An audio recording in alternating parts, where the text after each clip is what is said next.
This one I think is going to be quite a long video, although I haven't really got a lot to talk about.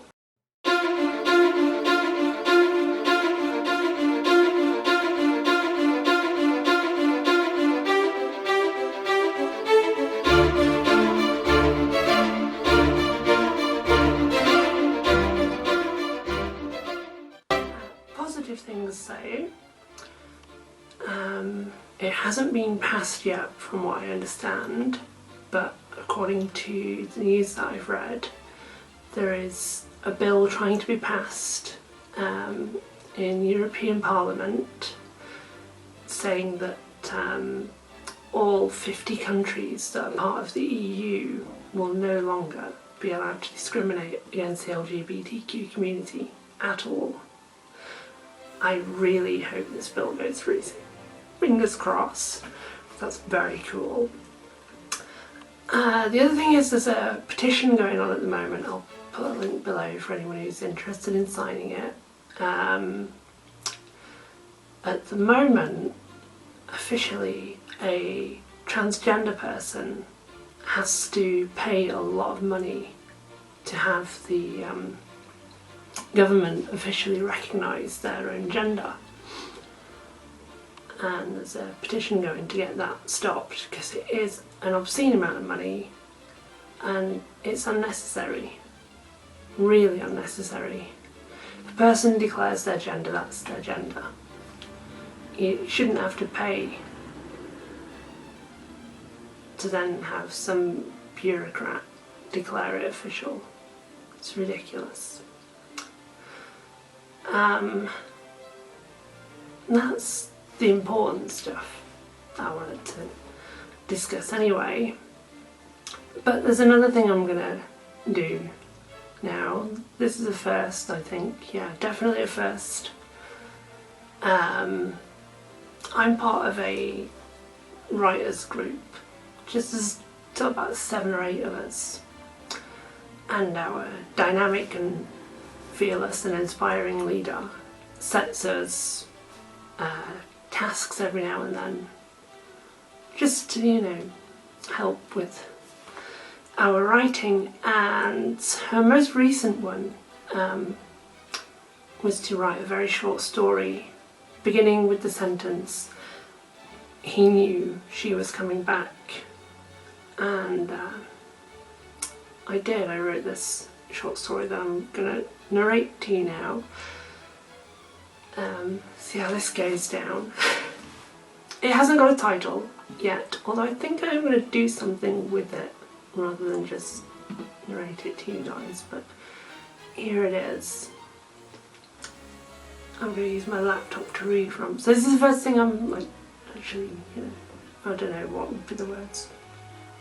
I'll shut up and narrate instead. That's all. Sorry.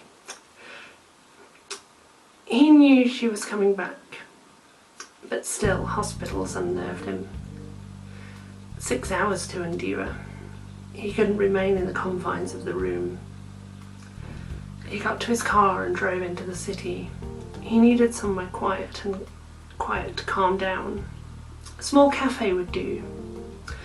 After an hour of searching, he finally found one that was suitably empty and took his time to reflect on all that was transpiring. When he'd met his wife, he didn't even know she was transgender. He just knew he liked her a lot. She was bright, funny, a little quirky and shy, and all those qualities endeared her to him. When she finally told him, he didn't care. He'd already fallen in love. That was 2 years ago. And now the big day had arrived. She was in surgery. When she awoke, she'd be the happiest she'd ever been. A huge smile framed his face as he drank a second cup of tea. He adored her smile. Making her happy seemed to be his reason to live. Still, he was a pessimist at times, and he couldn't help but worry something might go wrong. If it did, he'd be there for her. He'd declared as much often now. so much so that she'd had to tell him off once or twice. He looked at his watch. 3 hours had passed. Halfway there now, he internalised. But she'd buy her a gift. He finished his sandwich. He'd purchased quite a bit from the cafe in his time there. Now it was time to find the perfect gift for the perfect woman. He was never the best gift giver.